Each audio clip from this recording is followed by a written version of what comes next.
निसंदेह घर का माहौल तो स्वाभाविक है, अच्छा रहेगा, क्योंकि हम लोग 15 साल तक जनता से दूर रहे, जिस कारण भी हो। और पूरे घर नहीं, हम लोग का पूरा तारापुर विधानसभा एक परिवार की तरह हम लोग बनाए हुए हैं और उन लोग मानते भी हैं हम लोग। तो पूरा तारापुर विधानसभा हर्षोल्लास में है कि सम्राट जी चुनाव लड़ रहे हैं और 16 को नॉमिनेशन करेंगे। ये आप कहीं भी जाइएगा आपको खुशी का आनंद मिलेगा। क्या इस बार सीट निकाल पाएंगे? सबसे बड़ी समस्या मैं आपको दावा करता हूं 25,000 से ऊपर से चुनाव जीतेंगे हम लोग, और हो सकता है 25 का एक रिकॉर्ड भी बना दें कि तारापुर में उतने वोटों से कोई नहीं जीता है। उम्मीदें क्या लगी है परिवार को इनसे दोबारा? उम्मीद तो हम लोग, देखिए, परिवार से उम्मीद कुछ नहीं है। हम लोग, उन्होंने डिप्टी सीएम रहते हुए तारापुर विधानसभा के लिए बहुत सारे कार्य किए। जैसे मान लेते हैं पुराना प्रोजेक्ट रुका हुआ था रेल वाला, तारापुर विधानसभा के हो के गुजरेगा, टोटली तारापुर विधानसभा होना है।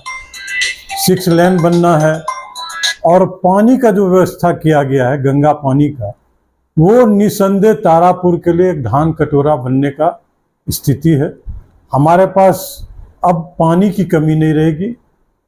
आप ये देखिएगा कि सिंचाई का जो अव्यवस्थित है वो व्यवस्थित हो जाएगा।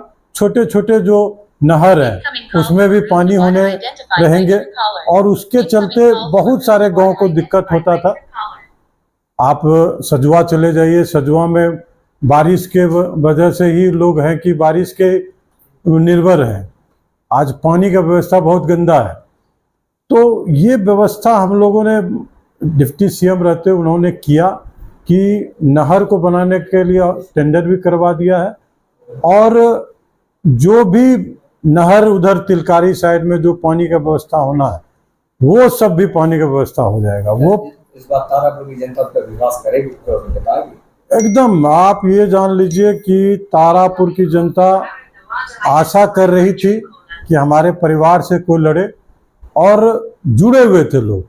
मैं खुद 4 साल 5 साल से मेहनत कर रहा था, और लोगों में जागरूकता भी मैंने फैलाया कि भाई जो अव्यवस्थित है, नल जल योजना की जो अव्यवस्था हुआ है, योजना निसंदेह सरकार की सबसे बेस्ट योजना है, लेकिन अव्यवस्थित है कुछ कुछ गांवों में। वो हम लोगों ने कहा था कि हम लोग उसको ठीक करेंगे, और निसंदेह चुनाव जीतने के बाद सबसे पहले वही कार्य होगा कि उस कार्य को, नल जल योजना को व्यवस्थित करना। परिवार में तो किसी का माहौल लहर होगा? जी जी, परिवार में कहीं कोई दिक्कत नहीं है।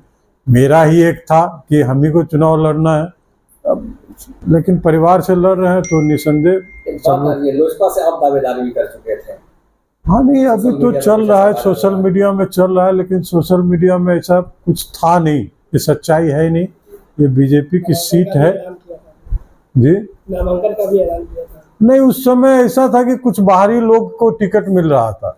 जैसा मुझे मालूम चला था कि बाहरी लोग टिकट ले रहे हैं।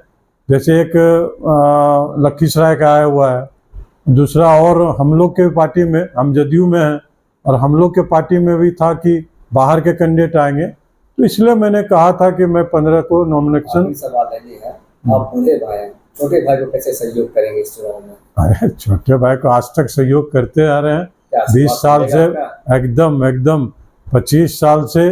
कहीं भी वो लड़ा है हम लोग खड़ा रहे हैं, हम लड़े हैं तो वो खड़ा रहा है, इसलिए ऐसा कोई बात नहीं है। ये बहुत तरह का, कल मैंने एक स्टेटमेंट सुना कि 2 भाई में नहीं पड़ता है, ये वो, ऐसा कुछ नहीं है। जब मैं लड़ा हूँ वो चुनाव नहीं लड़ा है, जब वो लड़ा है तो मैं नहीं लड़ा हूँ।